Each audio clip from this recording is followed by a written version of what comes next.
Hi guys and welcome along. Just thought I'd share this shot with you of this gorgeous little blue tit that I got out in the garden. I wanted to do a sort of how I got the shot sort of talk with this.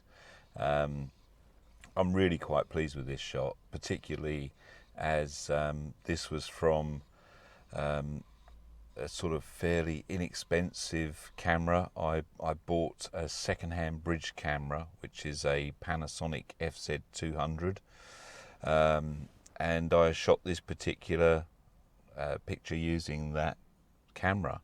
And I just thought I'd talk you through how I came to get this shot. It's not the best blue tit picture in the world, but I think it's probably the best one that I've taken. Um, so yeah, I just explained to you what was happening with this shot. I've got a family of blue tits nesting in the garden at the moment. I put a box up last year on the top of a washing line pole, actually at the end of the garden, and they've been going in and out, and they're raising some chicks at the moment.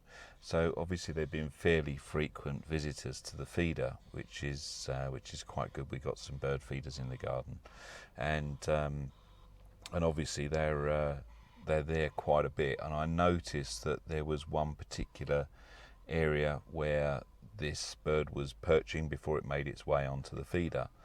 And I thought it'd be great if I could catch a decent image of it. So what I decided to do was I got the camera, obviously placed it on a tripod. I've got also an inexpensive wireless remote, which I hooked up to the camera. I knew the area that I wanted the bird to sit, and I knew the area that I wanted to photograph the bird. And what I decided to do was I got a normal clothes peg and drew some very fine lines on the top of the clothes peg with a pen, so that I got something to really lock down my focus onto. And then I attached that clothes peg pretty much to where the bird is sitting at the moment. Got my focus about right and locked it onto manual focus so it wouldn't try to hunt and refocus each time I operated the shutter. And then really it was just a case of waiting for the bird to appear. And as they were doing beforehand, they kept perching in the same place, sometimes this way around, sometimes the other way around, sometimes not, exactly where I wanted them in the frame. But I just persevered, and I actually got this shot, which I'm quite pleased about. The good thing with this particular camera is it does operate from 25 to 600mm. It's a bridge camera, so it's one fixed lens, a zoom lens, but it's fixed to the camera body. But it goes up to 600mm, so you get a reasonable focal distance to it. But you can actually obtain f2.8, so the shutter's quite wide open and gives you that lovely shallow depth of field. So subsequently the bird is sort of nicely focused in the frame, and the background is thrown right out of focus because of that lovely big wide aperture that it uses. A couple of things really about the photos. Something I really like about it is the fact that I did manage to get a little catch light in the bird's eye, as you can see there. When I took this shot, I think it was approaching 5:45 in the evening or thereabouts.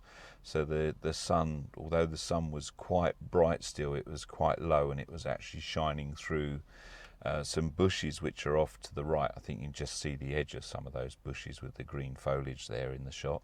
And the sun was sort of shining through those bushes. It was a little bit of a sunshine and cloudy day, so we did the light was sort of very much on and off. The unfortunate thing with this shot is it has sort of overexposed the bottom half of the bird and the top of its tail where that light was so harsh. But you can't. I think that when you take a shot, there's always good things and bad things. Overall, I'm very pleased with it. It is reasonably sharp. It does look nice against the blurred background.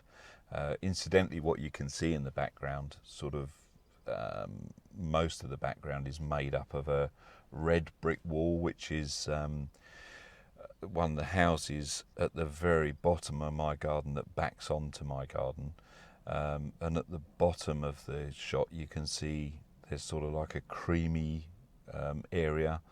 That's actually the brick wall that's at the bottom of my garden. So I've got this sort of brick wall that's about 5 or 6 foot tall, that's painted in sort of like a cream beigey colour, and then there's a house behind that, and that's what the red brick is. So all obviously thrown nicely out of focus, so you've just got those two colours with a little bit of the green foliage creeping in on the right hand side.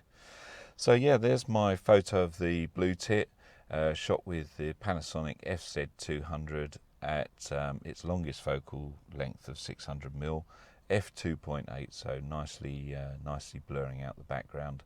Like I say, I'm quite pleased that it's fairly sharp, and I'm even more pleased that I've managed to obtain a photo like this that looks quite good quality for, you know, I think I paid £100 for this camera second hand. So, you know, I don't spend a huge amount of money on photography gear. I try and use what I've got and get the best results I can. And overall, I'm very pleased with this little blue tit picture.